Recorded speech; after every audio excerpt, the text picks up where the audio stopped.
E Val, me conta, menina, como que é a sua história? A princípio, obviamente, eu tenho que começar com o prazer de te conhecer, a gente não se conhecia, né? É, exatamente. E vi bastante coisa sua, você produz bastante material, além de ter uma vasta história na tatuagem, né? Com produção de marca, tatuando e Exatamente. coisa do tipo, né? Sendo jurada de evento, que eu vi, Isso, né? Eu li todo o sua isso. bio lá.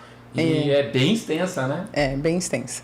Assim, primeiro, quando eu comecei, quase, na minha época, quase não tinha mulheres aí, né? Sim. Tatuando na cena, Quanto tempo então... isso? Isso há 20 anos atrás. 20 anos. 20 anos atrás. Eu comecei na cena da tatu, eu soldava minhas agulhas ainda. Uhum. É, e vendia material. Desde o início, quando eu comecei engateando ali, nós fazíamos venda de material, né? Uhum. Então eu comecei soldando as agulhas e vendendo, distribuindo algumas grandes marcas aí. Inclusive nós fomos distribuidor na história aí da Electric, né? Por muitos anos, com o Ah, Paulo é? Fernando. Uhum. Tivemos uma caminhada bem legal. E eu comecei a dar curso assim, soldando as minhas agulhas, aí eu colocava para vender lá as agulhas soldadas, ainda quando era jet France solta. Sei, sei. Então eu estava iniciando o meu processo de aprendizado, porque eu fiz questão de passar, bom, se eu vou aprender a tatuar, eu quero aprender como que eu mexo com esse material, como que eu mexo com as máquinas. Então eu passei por um processo, né, de aprendizado assim, meio que autodidata, porque na época que eu comecei a aprender, ninguém ensinava ninguém ainda, né? Ainda se resguardava muito, guardava muito, tinha esse conceito assim que para você aprender você tinha que merecer. E eu era mulher, então eu sentia meio que um preconceito assim do lado masculino em relação a isso. Mas enfim, eu comecei assim, eu soldava agulha, aprendi. Acho que até hoje tem um pouco isso, ainda. Ainda tem um pouco para as tatuadoras, você acha? Eu acho que hoje não. Não, Eu não sinto mais isso. Eu não sei se é por questão do meu posicionamento, né? Porque inclusive hoje eu faço palestras de posicionamento de marca, mas no decorrer de todos esses anos, montando estúdio, criando marcas, eu criei meio que um posicionamento, né? Dentro do mercado. Eu acho que também pela minha história que eu construí com respeito ao mercado, quando eu encontro amigos das épocas antigas, assim, Jander, esses convidados que passaram aqui para você já, o Cid, por exemplo, eu conheço há mais de 30 anos, eu tenho um respeito justamente pela história que eu construí, né? Então, eu comecei assim, eu soldava minhas agulhas, aí o pessoal chegava no estúdio para comprar e falava, mas como que você solda? Me ensina. E eu comecei a dar curso assim, ensinando a soldar a agulha. Aí eu falava, não, mas não é só soldar a agulha, você tem que esterilizar a agulha também. Não, mas me ensina. Aí eu comecei criando etapas e processos de ensino, entende? Comecei iniciando esse jogo aí de como eu vou fazer para desenvolver metodologia para que o aluno me entenda. E comecei em 2007, mais ou menos, 2007? por aí. E o lance 2006, 2007, por E o aí. lance de ensinar foi a partir de quando? Com um ano de tatu, assim, Você já estava ensinando? já estava ensinando, ensinava todo esse processo, ensinava meus alunos a fazer um degradê. Às vezes eu pinto telas, né? Eu tenho 2 irmãos que são tatuadores. Sim. E meu pai era artista plástico. Então eu cresci pintando telas. Então às vezes um aluno queria aprender a pintar a tela e eu ensinava e passei por todo esse processo.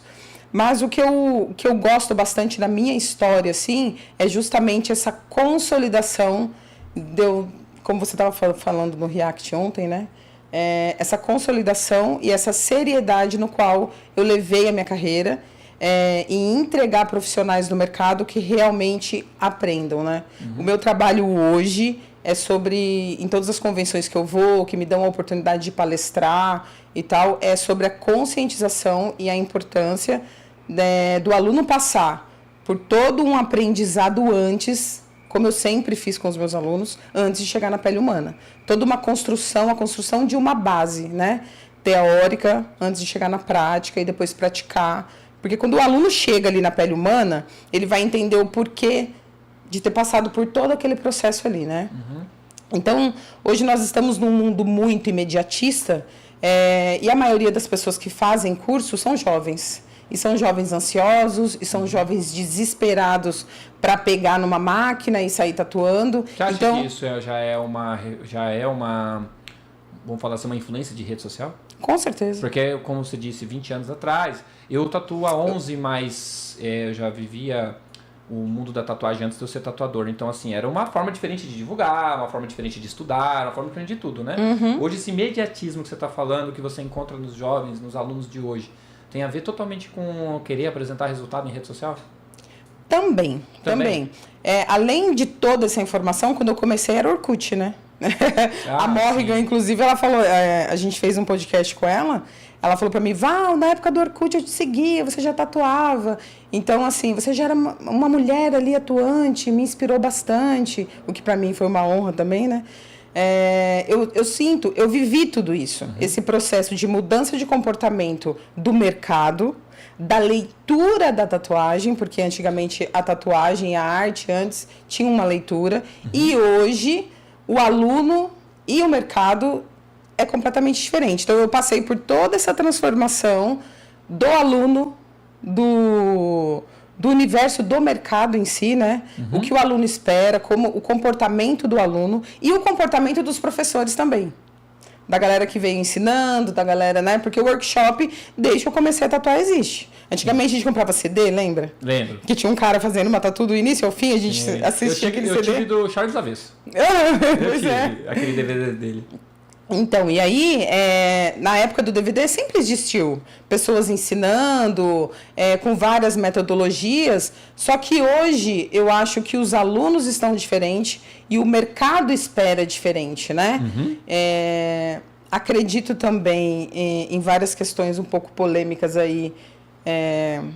Adoro. Eu tenho uma fábrica de produtos para tatuagem. Você certo? comentou.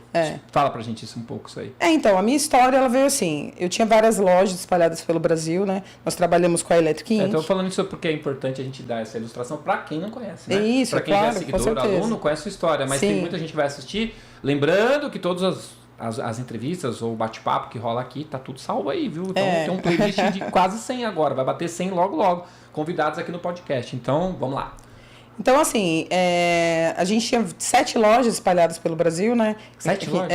São Paulo, Cuiabá, Mato Grosso, Distrito Federal, Goiânia. A primeira loja de venda de material em Goiânia foi a nossa, inclusive. Aí eu conheci o Jander através da loja, né? O Jander já passou aqui pelo seu podcast, inclusive. Sim. E aí o Jander, eu sou fãzaça dele. E eu sempre falo assim, Jander, já ganhei de você, hein? Eu tenho o maior orgulho de falar, Jander, lembra que a gente competiu? Ganhei de você. Um beijo, meu amigo Jander. Massa. E aí, nós tivemos a primeira loja de material, né? Lá dentro de Goiânia. E passei por todo esse processo de construção de marca. Na época nós chamávamos Arcanjo Tattoo, época da Metalhead, época das convenções do LEDs, né? Toda essa história aí, saudosa, que eu adoro lembrar, né? Época boa da tatuagem. Né? Massa. Nossa, Sérgio é sangue bom. Exatamente. Então, toda essa galera, assim, toda essa construção de marca pelo qual a gente passou, me trouxe a construir essa marca hoje que eu tenho e que a gente tá... É uma história um pouco complicada. Tá, tudo bem. Existe uma historinha aí pelos bastidores. Mas até que, vamos dizer assim, até que a justiça nos separe, a fábrica ainda é minha e a gente ainda está no processo. Mas, enfim, é uma marca que está sendo desenvolvida lá, né? Eu participei da construção dessa marca, desde a base, desde os pigmentos. Hoje eu não sei como é que tá, que faz um ano que eu estou afastada. E hoje eu estou em parceria com a Tcholos, né? Que é essa marca aqui. Quando eu me retirei da Inkers, há 1 ano e meio atrás, mais ou menos, que é a minha marca, né? Que eu ajudei a criar, que eu ajudei a construir, que eu ajudei e passei por todo esse processo da construção, desde o início, há 20 anos atrás, né? Porque eu acho que a Inkers, ela é a consolidação da minha carreira também, né? É uma coisa que eu não deixo para trás, porque eu falo que é minha, até que a justiça diga que não, né? Porque eu tenho uma história ali, uma história de vida e muito trabalho, muito trabalho. Hoje eu estudo biomedicina, eu fiz enfermagem, no começo, lá no início, quando eu decidi me tornar tatuadora, eu era formada em enfermagem, me tornei tatuadora. Quando eu fui para Brasília e morei lá uma época, eu estudei arquitetura, fiz 3 anos só, mas eu não consegui terminar a faculdade. por questões, eu tinha 2 filhos pequenos e tinha um estúdio que dependia de mim, da administração, de toda essa questão burocrática. Então eu não consegui transicionar, acabei deixando, mas aprendi muito, porque a arquitetura também é arte, né? Sim. E hoje eu faço biomedicina e um dos motivos foi a Incers, né? Para desenvolver qualidade, para trabalhar no centro de qualidade, enfim. Saí da Incers há 1 ano mais ou menos e estou no processo de desenvolvimento, vamos dizer, carreira solo, e desenvolvendo a marca Val Arcanjo agora, né? A Val Arcanjo, ela é um resultado de muita maturidade dentro do mercado da tatuagem, porque eu trago toda a minha bagagem, toda a minha história, né? Todo o respeito que eu tenho, porque tudo que eu tenho, eu devo à tatuagem, né? Amigos, colegas e tudo mais. Então, a metodologia, que é uma das questões que eu quero falar hoje, faz parte de todo esse processo do meu olhar crítico que eu desenvolvi durante todo esse tempo com muito suor, né? E a gente vai falar um pouco sobre a metodologia depois. Mas, enfim, quando eu saí da Incas, o Camilo me chamou, o Camilo da Tcholos, e falou, e aí, Val, você está construindo o estúdio agora? Como a gente faz para eu ter você aqui na equipe, né? E sou muito grata a ele, porque o Camilo eu conheço há mais de 20 anos, é um dos maiores distribuidores de material aqui do Brasil. E faço parte da equipe dele hoje, além de divulgar os produtos dele, porque eu uso, porque eu utilizo, né? Porque eu também acho que parceria também é branding, né? E é posicionamento. Então, eu não sou parceira do Camilo só porque ele me convidou, mas sim porque eu acredito também no trabalho sério que ele desenvolve com muita competência e com muita honestidade no mercado todo esse tempo.